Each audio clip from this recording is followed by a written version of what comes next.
We believe health is the foundation that unlocks freedom. The freedom to live fully, to be an asset and not a burden, and to chase what truly matters. Through daily practices and proven frameworks, we are here to help you build deep health, find lasting peace, and live with your heart on fire. Welcome to the chase. Hello, welcome back to the show. Hello, Ben. How are you? Hello, Patrick. I'm good. How are you? I'm great. We're going to answer a listener question today. I'm excited about this. We're going to talk about kids and having more kids. And I thought it reminded me, as I was thinking about this question, it reminded me, a listener, Karen Young, sent us her kids book. It's called I Am, I Feel. It's a coloring book. And she sent us a really nice note. So I just wanted to read it real quick as a way to say thank you. She said, where did it go? You're actually cited in the book. She cited Chasing Excellence, the book. She says, Dear Ben and Patrick, thank you for inspiring me to chase excellence over the years. And now I can take some of the principles I've learned from you both, along with my experience in early childhood, to inspire the next generation and their adults too. And she's in the great land of Australia. Whoa, if you want to learn more about this book and about Karen, go to educatorcoach.com.au or find her on socials, Karen_educator_coach. Again, the book is called I Am, I Feel, A Guide to Emotional Regulation Through Affirmations. So thank you, Karen, for sending us the gift all the way from Australia. And Ben, I have a copy for you. I just haven't seen you since I got it. Say it. All right. When I read it, I'll read it in an Australian accent. No, please do. Oh, we've got a question from Janik. He's a member of our Chase Club. Shout out to Janik. He says, I'm a 33-year-old man and a father with one 1.5-year-old boy. I'm very active and try to live by the 5 factors of health as much as possible. Parenting has really been challenging for me as it takes up a lot of my time, which means I often have to sacrifice my training at the gym together with other activities I used to enjoy, not to mention the impact it's having on my sleep. I'm at the point where I'm doubting having more children because of these challenges. The thought of starting over with an infant is very hard for me. How did you handle everyday life with small children? Did you cut back on training or other activities you used to enjoy? Or is it a matter of accepting the new way of living and knowing this will not last forever and times will change? All right, Janik, shout out. Janik's very active. I see him post a lot. And okay. So first off, congrats on having a 1.5-year-old and being a father. You made life. You created life. I have made life. It's like Tom Hanks. And I have made fire. Is that the one with Castaway? Yes, exactly. Yeah. It's no big deal. Just a movie from the 90s, everybody. Maybe the 2000s. Is that from the 90s? I don't know. Maybe the 2000s. Oh my God, you're probably right. That's wild. But yeah, Janik. Okay, so first off, maybe before we answer the specifics of the question, this idea that when you have one child and it's like you're doubting having another. My experience was similar, but it didn't stem from this change in stress or lack of sleep. Or mine was like this is really what I was like.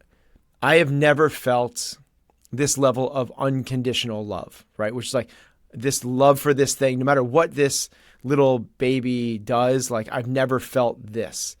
And my self-doubt about having number 2 was like, I can't imagine. It would be unfair for me not to love the second child that much. And I don't know how that's possible. It's just like, I don't know how I can do that because it's all here.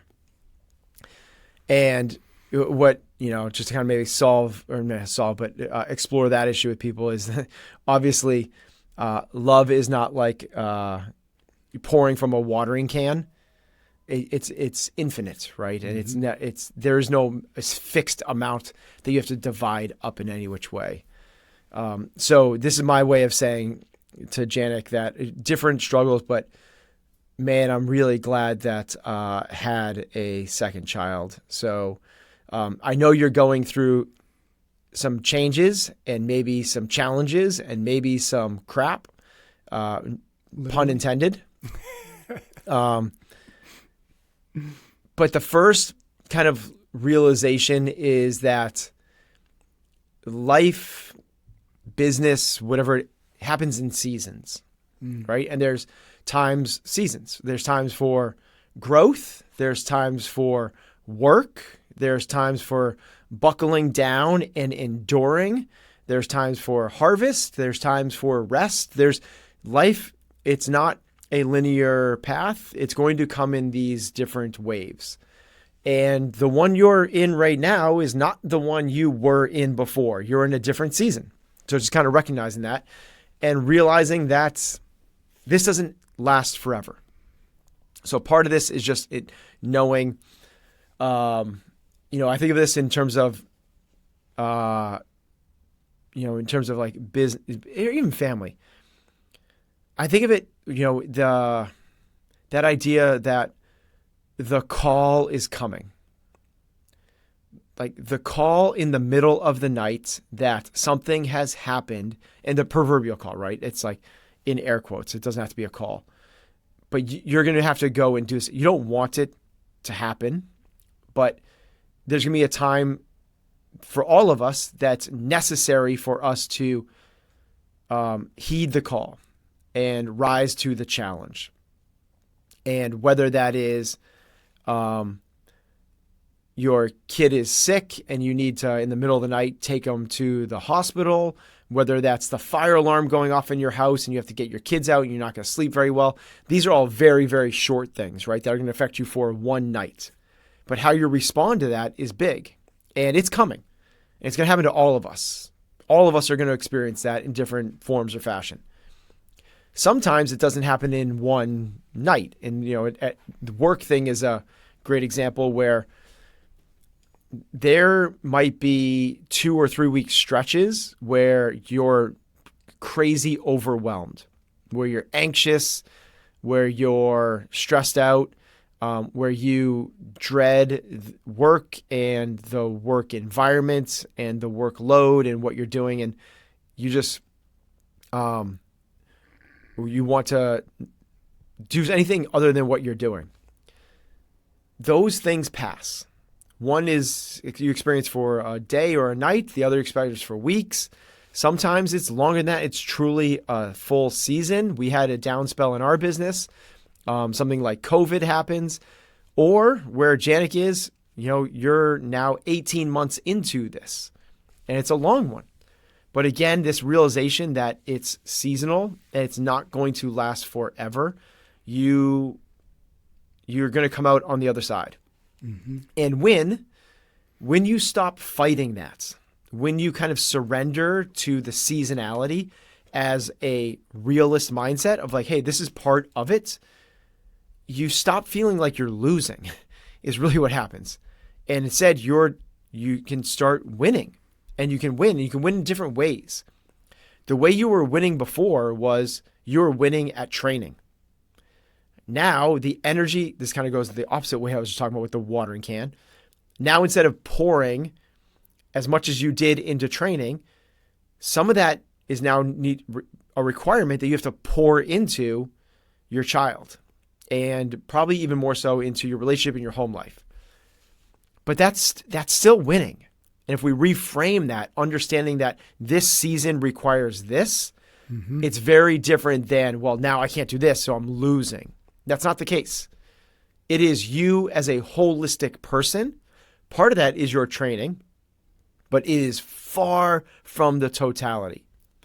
So step one is kind of this realization, as Oprah Winfrey says, like, you can have it all. You just can't have it all at once. Like, you can be really fit and train a lot. You can have a great family life and a child. You can have a second one. But we're not going to be able to get everything at all times. The other was saying that and I'm realizing maybe I stole that from Oprah, but the other is like, I've always said, like, in life, in business, you can get what you want, but you can't get it without the bumps in the road. It's going to be hard. It's going to be probably painful, but you can get what you want, but you can't get it without the bumps in the road, and you can't get it on your timeline. So what most people do is they experience a bunch of bumps and they give up. Or they say, hey, I want this, but I only want to go through this child rearing time. And I wish this was just like a 6-month period. Like it's not up to, you don't choose the timeline. You don't choose how big or small the bumps are. So that really gets to kind of like my second point, which is the idea is, in terms of training, is dial it down, don't drop out. That's that's what it ends up becoming. It's not about what you were doing before and measuring yourself against that. It's what can you keep doing. And what you keep doing is, instead of 2-hour trainings, maybe it's 20-minute trainings. Maybe instead of hour trainings, it becomes 5-minute trainings. And while you used to be able to dedicate a lot of time and a lot of energy to this because you now have these sleepless nights, it's just realizing, doing what you can with where you are, with what you got. Which what you got is 20 minutes, 10 minutes, 5 minutes. And if that is the case, I really recommend 2 things. The first is, what is the most efficient way to use that? What can you get the most bang for your fitness buck, for your time component? Which is, I'll just kind of lay out an example. Something that doesn't take any warm-up, because a warm-up is a primer to get you to the really meaningful thing. So what can you do without a lot of warm-up? And what can you do that's going to kind of give you this big total body boost and power? And the way I think of this is, pick your favorite movements. I like push-up, pull-up, sit-up, squat, right? Because you have upper body push, upper body pull, trunk flexion, and a total lower body thing with the squat. If you want to sub out lunges for squat, no big deal. If you want to do leg lifts for sit-ups, got it. If you want double bench for push-up, get it, right? So don't worry about the specifics, but choose your 3, 4, 5 favorite movements and do 5 to 20 reps for 5 to 20 rounds, right? So the low side of that might be, I'm going to do 5 reps each of those for 5 rounds, right? And cool. Like you're going to be able to do that in a couple minutes. But maybe it's the bigger one, which is we're going to do 20 reps of those for 5 rounds, 100 reps of all those. And the idea behind this is like, it's not you work up to 20 and 20. That's not the goal, but you work towards one end of them. If you were to try to get towards those hundreds, right, which would be 5 rounds of 20 each, or that's 100, or you go 20 rounds of 5 each. Yep. That's 100. And that's enough variance. If you just kind of think about doing those movements, you're going to, if you were to add in a run, maybe a 1-minute run after every round, man, I'm telling you, Janik, like you're going to feel okay. The big thing is, don't do things that take a lot of warm-up time. Things like squats and jerks and snatches and even like something like box jumps might take a lot. Instead, just what can you get in and do them? And then get your that kind of like threefold, like muscular, cardio, that neuroendocrine, like higher intensity thing done really quickly. So that'd be the first one. You got to dial it back. So not big training sessions. What do you not need a lot of warm up for? And if you want to use dumbbells and stuff, just really light, I love that as well. And the second part is thinking about like exercise snacks. So that might mean just while your kid is crawling around on the floor, you're banging out a set of 30 push-ups. And those little things, while they don't feel like training sessions, they're kind of powerful. I mean, like you working on banging out a set of push-ups close to failure, just kind of, if you were able to do that once or twice a day with a couple of different movements, put a pull-up bar in your kitchen between the doorway to the kitchen and the living room and just bang out a set close to failure. The muscle growth, hypertrophy, and also what happens with like glucose regulation just from these little snacks is really powerful. So if you were to do that thing, you only need 5 minutes of intense, really, I'm going to train, 5 reps done for a bunch of different rounds, or 20 reps done for a few rounds, and then little bite-sized snacks throughout the day. Keep a kettlebell in your living room, pound out a set, again, a big set, something like 30, 40, 50 kettlebell swings, which again will only take you like 1 to 2 minutes. But what that does is a lot. And you have to kind of like stop measuring yourself against your past self, right? It's not about you versus where you were. It's about you trying to continue to do the right things. That's it. Like dial it back. Don't drop out. Don't compare yourself to who you once were. Let's pause to say thanks to a few sponsors, and we'll be right back to the conversation. We're brought to you by Our Place, creators of revolutionary kitchen tools that help you take control of your health through the habit of home cooking. Head to FromOurPlace.com/excellence and use the code excellence for 10% off site-wide, including their game-changing Wonder Oven. We're passionate here at Chasing Excellence, as you know, about controlling the factors that impact our health.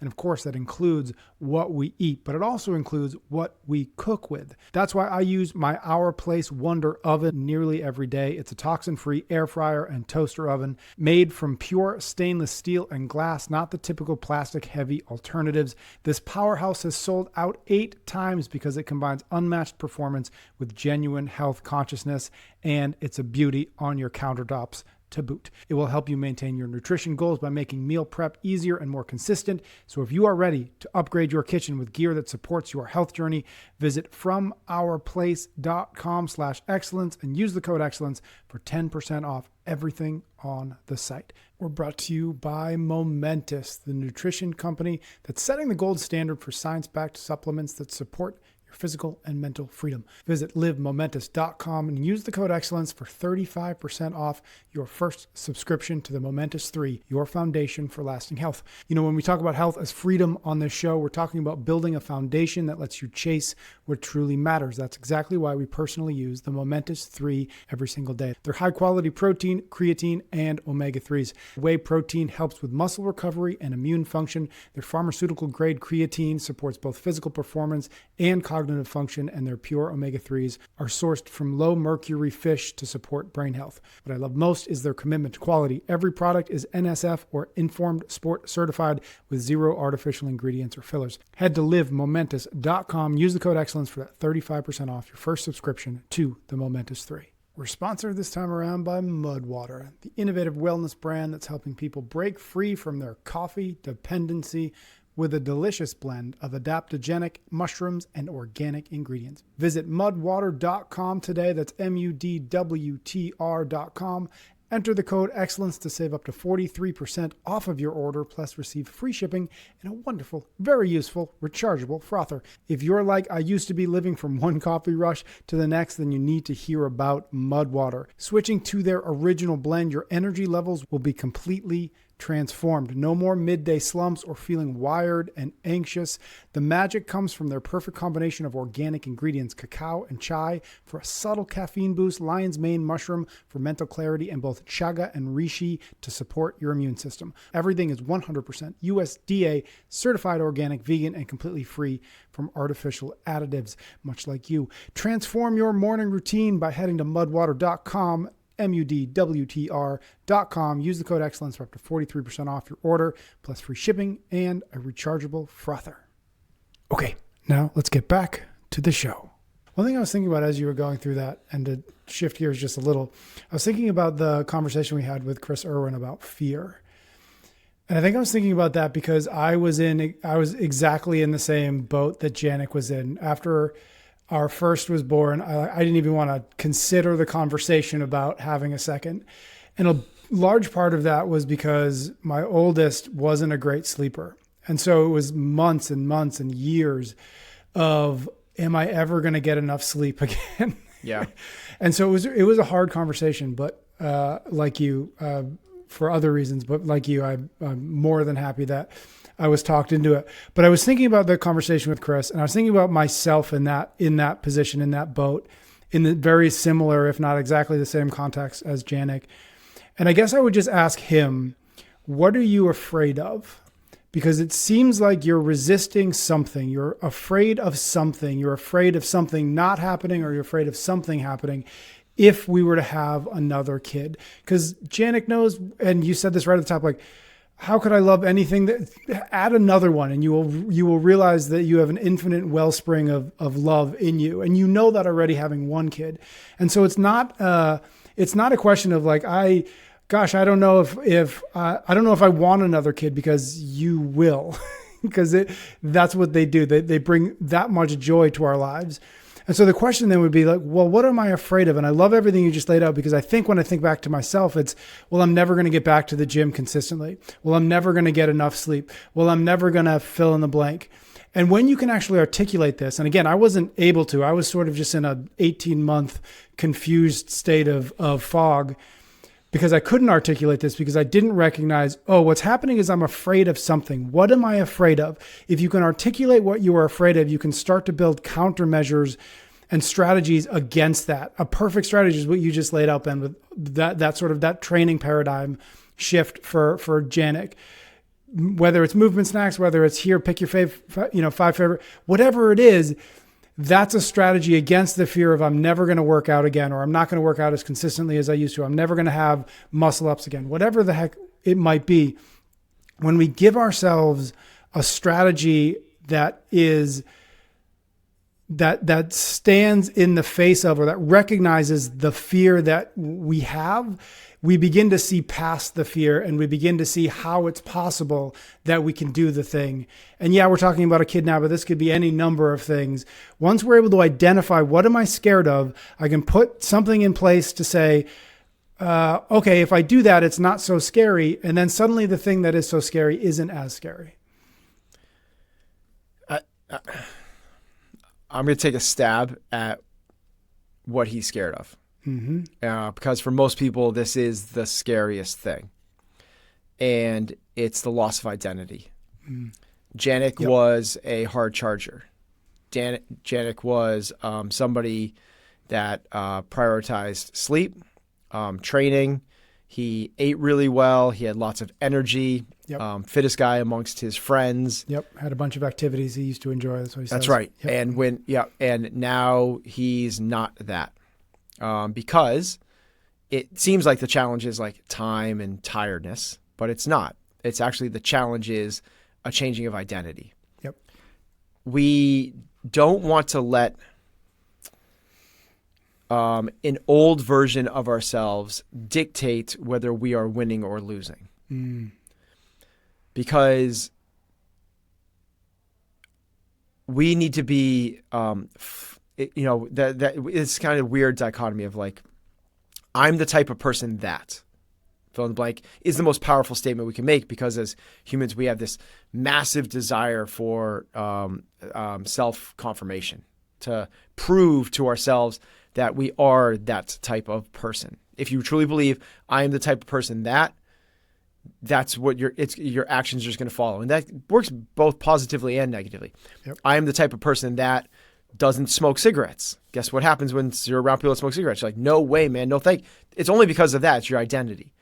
I'm the type of person that people laugh at parties. Guess what? You're going to be lighthearted and make jokes. I'm the type of person that gets up at 5:30 a.m. and goes to the gym for 2 hours. Guess what you do?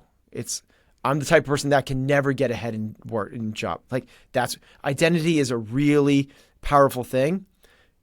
But if we're not flexible enough, it can really act as a self-limiter. Mm-hmm. Because when you say is, just like we talked about the different seasons, your identity, you shouldn't be the same person you were at 35 as you were at 15. We want to grow. We want to be able to contribute to the world in more meaningful and powerful ways. You being a very fit, capable human being is awesome. You being a pretty fit and pretty capable and amazing dad is way more awesome. Yep. Like, way more awesome. So we don't want to let your previous identity, the way you are measuring up against that, determine whether you're winning or losing on the scorecard, because the scorecard has changed. You are now responsible for other things other than your own fitness. And the truth is, there is nothing more meaningful, impactful, and important in the world than fatherhood. Mm-hmm. This is for males, right? I would say motherhood if you're a female. It's the most important thing. So if that means training takes a back step, ... for a little while, that's more than okay. That's good. Now, the second part of this is one of the big important things of being a good father is modeling good behavior. Yep. Good behavior in this sense is doing the hard but necessary things to stay fit. You have a 1.5-year-old. They're not going to absorb things right now, but you're trying to keep the habits of don't drop out, do what you can with what you got, so that when they are 2.5, 3, and 4, they see you as that capable dad. They see you as the person that trains and exercises and eats well. They see you as the type of person. They're not going to do what you say, but they will never fail to model what you do. Yep. I can't hear what you're saying because your actions speak so loudly. So what we don't want to do is allow this previous self, this previous scorecard to determine whether we're doing the right things or not. We want to be flexible, malleable enough to adapt to the new, more meaningful, this is what you've been training for, more meaningful, more responsibility. Do your very best with what you can, with what you got, in terms of the training, in terms of the presence, in terms of the patience, in terms of the humility, in terms of the compassion, in terms of the love that you can bring to your family. Squeeze in the training where you can, because eventually it's going to be the thing that you're going to want to model as well. And if you drop off, completely off, it's much harder to get back on that bandwagon. Just keep it going, doing the hard but necessary work along the way. Yeah, it's kind of like, I don't want to say, it's just kind of lowering the expectations. Again, we talk about that a lot. Lowering the expectations of yourself in terms of the training spot, but without kind of like falling. I'm not saying it's okay to lower the bar, is I guess what I'm saying. Give yourself permission to lower the bar of, I don't need 2 hours. I don't need to be able to back squat 445. I don't need to be able to run a 5:30 mile. I just need to be able to stay really fit and capable so that I can model that. Thank you for the question, Janik. Hope that was helpful. Thank you very much for tuning into the show. Make sure you're subscribed wherever you're listening or watching so you do not miss another episode. For more frameworks and daily practices, visit chasingexcellence.email. And don't forget to tap the link in the show notes for today's full listener guide, where we break down the key ideas and provide actionable steps to help you put them into practice. Until next time, keep building health, finding freedom, and living with your heart on fire.